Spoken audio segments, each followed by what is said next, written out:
Et salut à tous, on se retrouve aujourd'hui pour une petite vidéo pâtisserie. On va faire des tartes coco chocolat. C'est un premier essai, peut-être qu'on en fera d'autres. Je voulais tester avec un fond de tarte. On va garnir à l'intérieur un mélange comme les rochers congolais par exemple.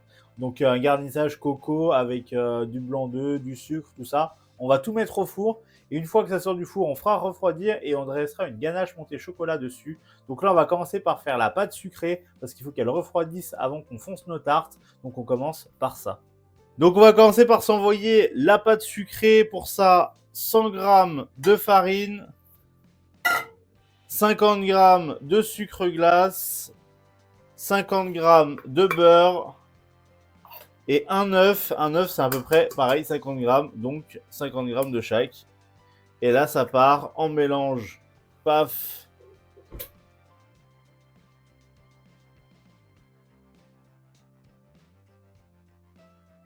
Du coup, oui, je disais, quand la pâte est homogène, on va la mettre dans un film, la mettre le plus plat possible, et après la mettre au congélateur pour qu'elle refroidisse le plus rapidement possible pour qu'on puisse faire nos tartelettes.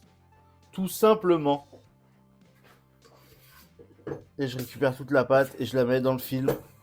Vu que le beurre était bien froid, la pâte elle n'est pas si chaude que ça, donc elle devrait figer assez vite, je pense. Parce que c'est avec le froid qu'elle va figer, c'est une fois qu'elle sera bien froide qu'on pourra faire les tartelettes. Parce que vu qu'il y a beaucoup de beurre dedans, dès que le froid va faire durcir le beurre, on aura une pâte qui sera dure et du coup on pourra s'occuper de faire nos tartelettes.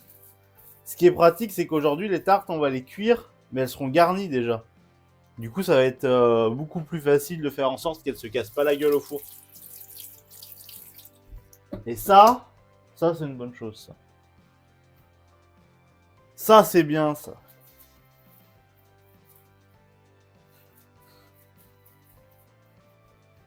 Hop.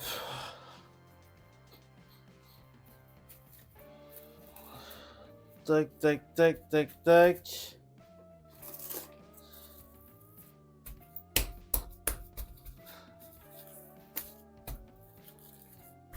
Voilà, on a la pâte, je l'ai bien écrasée, elle est bien plate, ça c'est pour que ça refroidisse plus vite le plat. Et là, je la mets au congélateur. Ce que je vais faire, c'est que je vais la foutre sous un bac de glace. Comme ça, le froid de la glace, il va tomber directement dans la tarte. Et ça va refroidir beaucoup plus vite.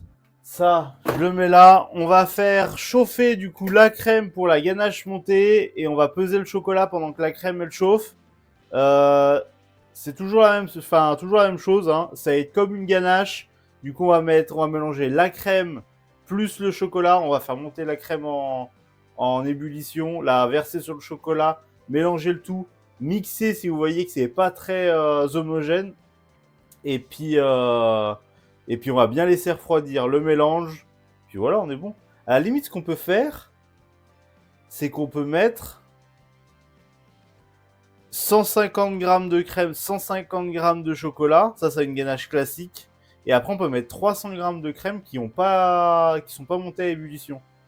Comme ça, elle est déjà plus froide et ça refroidit le mélange. Ouais, on va tester ça, je crois. Ça me plaît, ça. Hop, la petite ganache. S'il vous reste un petit peu de gras là dans le fond de la casserole quand vous faites de la crème, n'hésitez pas à récupérer. Hein.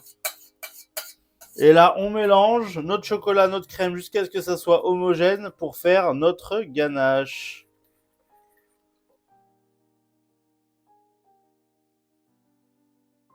Là, j'ai ma ganache, elle est homogène. Je peux vous la montrer. Donc là, j'ai 150 grammes de crème, 150 grammes de chocolat.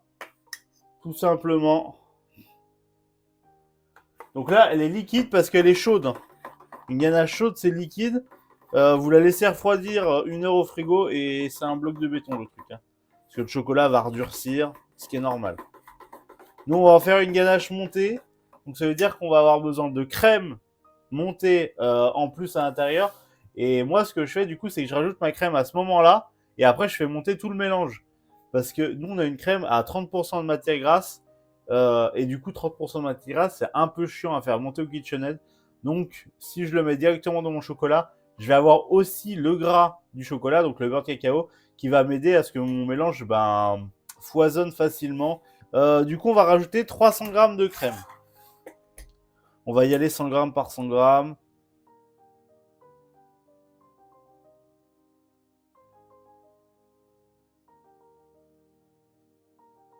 Hop, donc là on a un mélange homogène pour notre ganache montée. Je pense que je vais faire, c'est que je vais la mettre dans un sachet congélation. Vous savez maintenant, hein, ça fait plusieurs semaines que j'utilise cette technique. Elle marche pas mal. Sachet congélation, au congélateur, à plat, en espérant que ça refroidisse le plus vite possible pour qu'on puisse la monter d'ici, je sais pas, d'ici une petite heure. Pour finir nos tartes, la garniture coco qu'on va mettre à l'intérieur de nos tartes une fois qu'on les aura foncées, c'est tout simplement le mélange de 80 g de blanc d'œuf, paf, 48 g de coco râpé et 64 g de sucre. Vous prenez ces trois choses-là, vous remuez, vous remuez, vous remuez avec un fouet.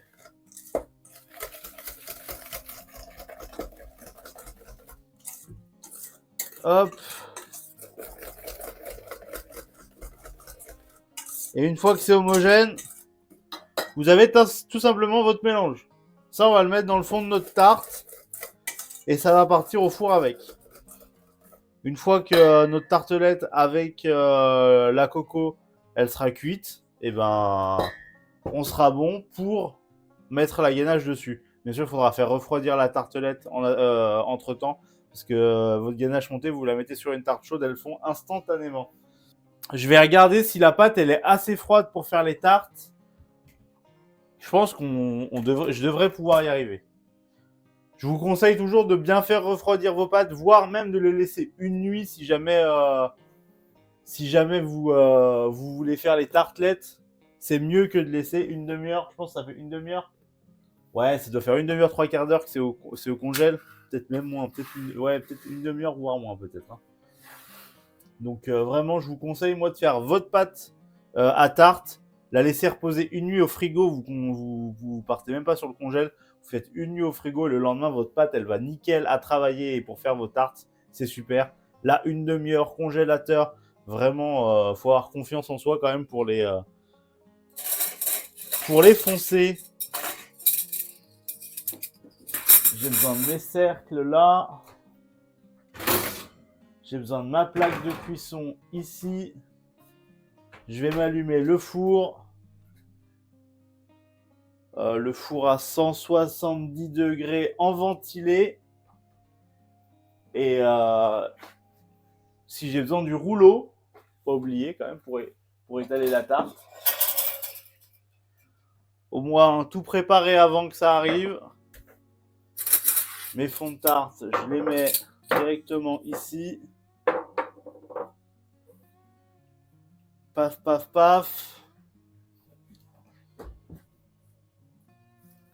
Et j'ai besoin de ma pâte. Ouais, là, elle est même pas encore très dure. Je vais y arriver. J'ai confiance en moi. Et c'est le plus important, je pense. Ce qu'il faut, c'est être très délicat quand vous prenez une pâte comme ça qui n'a pas refroidi très longtemps. Très délicat. Si jamais vous voulez le faire, pareil, hein, je répète, je ne conseille pas. Mais si jamais vous devez le faire ou vous voulez le faire, dans les deux cas, soyez très délicat avec votre pâte. Hop. Bon, ça devrait le faire en termes de taille, enfin d'épaisseur. Le pic vite. Important.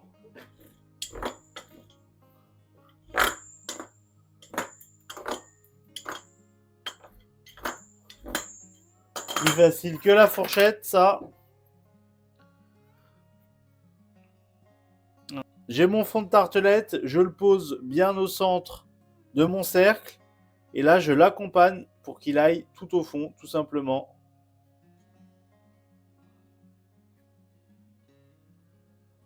Hop. Et je m'assure que vraiment dans le fond, ça fasse vraiment un angle droit entre la table et le fond de ma tarte. Vous avez entre le cercle et le fond. Touc, touc. Un bel angle droit. Ça, c'est pour éviter que ça se casse la gueule au four, tout simplement, quand vous allez cuire votre tarte. Vous pouvez y aller un petit peu avec le doigt. Vous assurez que ça soit bien dans l'angle. Paf, paf, paf. Et une fois que vous avez fait ça, si vous voulez une tarte jolie, nette, vous prenez un couteau et vous venez écraser le surplus de pâte contre les rebords de votre tarte. Donc ça, c'est la technique un peu qu'on utilise en pâtisserie pour que nos tartelettes, elles soient vraiment propres de chez propre, nettes de chez net. Hop, régulière. Pourquoi vu que la pâte elle est fraîche, ça colle un peu au couteau, mais bon. Hop. Voilà. Et là, on a notre tartelette qui est juste ici. Et on peut la mettre sur la plaque en cuisson. Donc là, on a nos petits fonds de tarte, du coup, qu'on vient de mouler. Et on avait fait juste avant, du coup, un petit appareil coco avec du sucre, de la coco râpée et des blancs d'œufs. Donc là, vous voyez, c'est un peu liquide. Et ça, c'est ce qu'on va s'ajouter directement aux tartes. Et ça va cuire en même temps que la tarte. Donc c'est pour ça, si vos fonds, ils sont un petit peu mal foncés et tout, vous inquiétez pas. Au four, ça ne s'écroulera pas. Parce que vous allez mettre quelque chose de solide à l'intérieur. Et ça aide bien. Donc on va mettre ça à l'intérieur. Et une fois que ça sera froid tout à l'heure, et ben on s'ajoutera la ganache montée au-dessus de nos tartes. Allez. Je vais pas prendre une poche, pour ça je vais faire couler comme ça devrait le faire. Faut faire tomber à peu près à niveau. Alors nous on faisait ça, là j'ai pris la recette de Rocher Coco, enfin pseudo Rocher Coco, qu'on faisait dans l'entreprise où j'étais en apprentissage. Et en fait on mettait ça dans des grands cadres, donc c'est pour ça qu'on faisait ça liquide. On mettait ça dans des grands cadres et on faisait cuire tout ça au four. Après, on coupait des grands triangles et on les trempait dans le chocolat. C'est un truc qu'on kiffait faire et c'était vachement bon. Moi, j'en ai bouffé un paquet en apprentissage de ça. Quand ça avait 2-3 jours de magasin, que ça commençait à sécher, ils nous y donnaient. Ça, c'était un truc que je mangeais bien, ça. Regarde, il y a des 4 fonds de tarte. C'est parce que je savais. Il y avait pour 4 tartelettes. C'est beau, ça. Là, ça part au four à 170 degrés et je pense qu'on en a pour une vingtaine de minutes de cuisson. A few moments later. Eh ben, on a l'air pas mal là. Alors, ça a un peu vomi sur les côtés, mais ça, je crois que c'est le blanc d'œuf. En vrai, si ça a vomi que c'est le blanc d'œuf, c'est pas grave. Donc là, ça a facile cuit 20 minutes. Hein. Du coup, c'est notre tartelette en pâte sucrée avec de l'appareil à coco dedans. Donc là, c'est tout prêt. Et maintenant, je vais mettre ça sur la terrasse, que ça refroidisse. Et dès que ça sera froid, on fera monter la ganache, du coup, pour mettre dessus. Tout simplement. Et je vais récupérer, du coup, la ganache montée. Qui est juste ici. C'est quoi ça? Ça, c'est de la viande hachée. Ah, la viande hachée, faudrait que je la décongèle pour mardi. Hop. Donc là, j'ai la ganache montée. On la verse dans le KitchenAid. Apparemment, ça fait un peu comme une crème anglaise chocolat en termes de texture, si c'est assez froid. Donc là, on a besoin du KitchenAid et on a besoin du fouet. Pour la ganache montée, c'est le fouet qu'on va avoir besoin.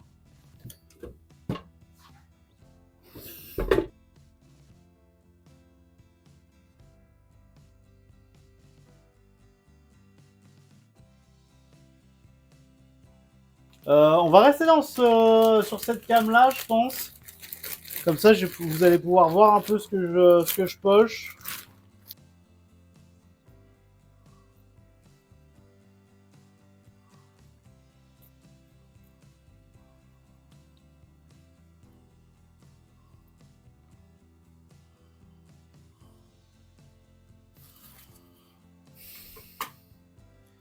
Celle-là, je la trouve trop belle, celle-là. Ce pochage-là, je l'aime trop. Et du coup, nous voilà à la fin de cette vidéo. Vous voyez les petites tartelettes Coco Choco. J'ai vraiment hâte de les goûter. Elles ont vraiment l'air sympathiques. J'en ai un peu chié sur le décor. Donc, j'ai juste fait un petit pochage douille Sainto sur la fin.